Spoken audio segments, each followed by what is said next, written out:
Hi everyone, so today we are talking The Author. I put the title above here.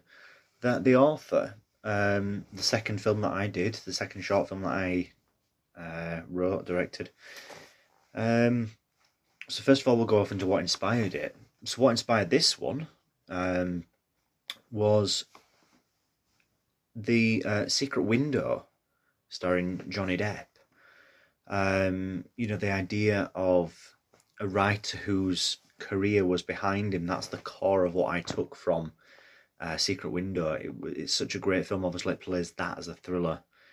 What I wanted to do was a failed author who well actually as if I'm talking about the film itself, the original idea for the author was so much more different. That originally he was going to have an ex-girlfriend who was going to call him, an ex-girlfriend, and he really deep dives into depression. And yeah, the original idea was that he was going to end himself by the end of the script because his career was beyond saving. Obviously, we didn't go through that. Plays obviously a lot more lighter. What worked and what didn't now. So what didn't work? Unfortunately, audio I think was a big player in that one once again. It was always difficult to hear things. It wasn't clear, nice audio. Something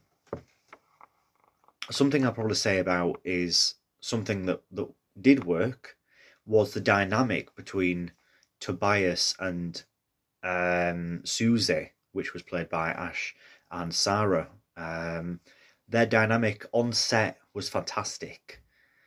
There was, you could really feel things going between them. Unfortunately, what didn't work was possibly the quality of camera that I used at the time. It just didn't feel to pick up their dynamic, which is unfortunate, really.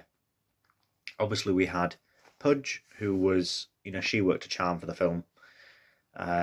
She was such a great actor. The moment actually where the little girl starts to pick up the cat and Susie looks back and goes, "Will you put the cat down?" In actual fact, the little girl who was there at the time wasn't actually there. Actually, at that point, Pudge made a noise to alert the actor to turn around. So there you are.